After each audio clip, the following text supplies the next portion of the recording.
Halo, assalamualaikum teman-teman. Jumpa lagi dengan saya,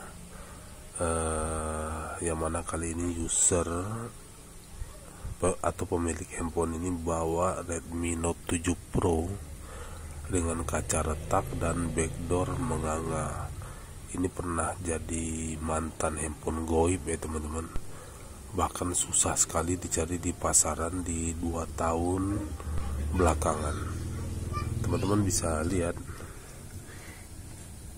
backdoornya itu menganga, padahal itu sedikit sekali teman-teman. Sedikit sekali, baterainya agak kembung. Ini di bagian sini teman-teman.